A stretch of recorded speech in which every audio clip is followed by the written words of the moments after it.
Hey, it's Sarah with Loaves and Dishes, and today I'm going to be showing you how to make blueberry pie, but we're using blueberry pie filling, the kind that comes in a can like this. This is a super simple recipe. It's really easy if you don't have a lot of time to fully make a homemade, made from scratch blueberry pie, because we're also using store-bought pie crust. And so it's really easy. It's probably going to take me 10 minutes to put together, and that's really great, especially if you get invited to a party and you don't know what to make, or you want to have a nice dessert because you have family or friends coming over but you don't have a lot of time to put into dessert. Let's get started. So I am unrolling my pie crust.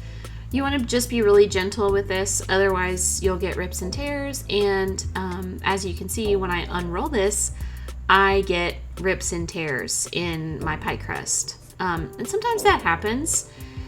And so you can just kind of smush it back together once you get it in your pie plate. So I put it in my pie plate. I did it a little bit uneven, and I will correct that once I get the second pie crust on top, and we'll see that at the end.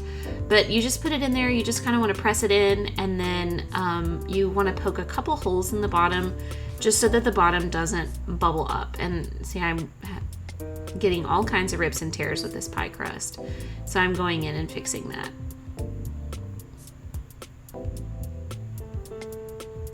And since I'm going to do a lattice top on this one, I don't want to crimp the edges until the end. So that's why I am not crimping those edges just yet. And there I am. I just took my knife and poked a couple holes.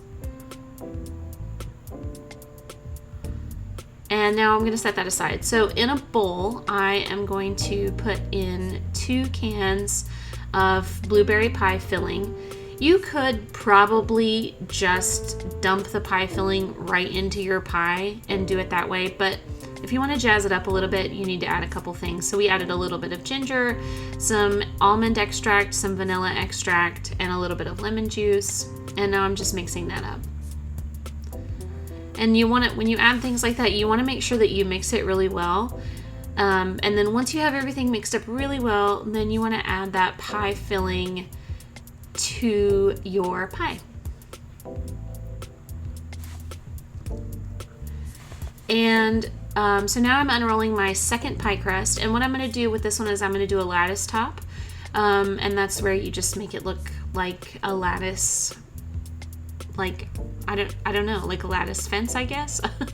I'm not sure what the first, I don't know. Anyways, so I'm just cutting the pie crust in thin strips.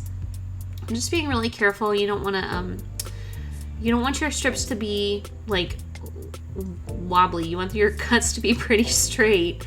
I'm having a hard time describing things today. And you want to make sure that you're not ripping anything. So just be kind of gentle. And then I take the longest one, and I kind of have to move everything out of the way so that you can see what I'm doing. But I take the longest one and I put that in the center. I haven't done a lattice pie top like this since I was in high school, so it took me a little bit to figure out how I did it. So then I took the second longest one and I kind of just made a cross shape, and then I started doing my lattice. So I laid the next one on top of the other, and then I started doing the weaving part. So then I was like, okay, you can't hear it, but I'm talking out loud to myself right now, over, under, that kind of thing.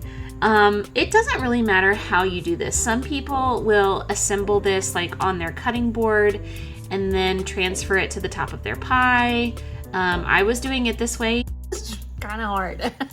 I was doing it this way just because this is just what my brain was doing. It really doesn't matter how you do it, as long as you are maintaining the consistent over-under shape pattern with the lattice top. And I like to start in the middle with the biggest, longest pieces, so that when I get to the end and I have these shorter pieces, everything fits. And then, I'm just adjusting things as I have, so that I can make it with the strips that I've got.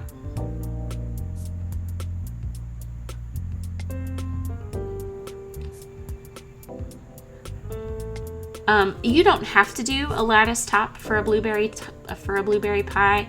I think it's kind of like the traditional thing to do. I'm crimping the edges now. I got the lattice top all on. You could just put the whole pie crust on top and then just poke some vent holes in it. That would work just fine. I just wanted to be fancy today, although my brain did not. Okay, so I had one piece left over from the other pie crust, and I just took that and connected it where my pie crust didn't come up all the way, and that's how I fixed my top. So I am brushing the top of this with some almond milk. I was thinking when I made this pie crust, I was thinking I would share it with my neighbor who's vegan.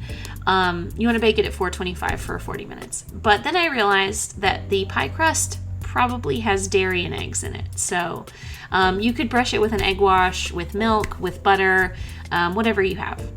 And that was it. If you want to see more recipes like these, check out loavesanddishes.net. If you want to hear more from myself and my mom, we do have a podcast. It's called Dorks with Sporks, and you can listen to that wherever you listen to podcasts.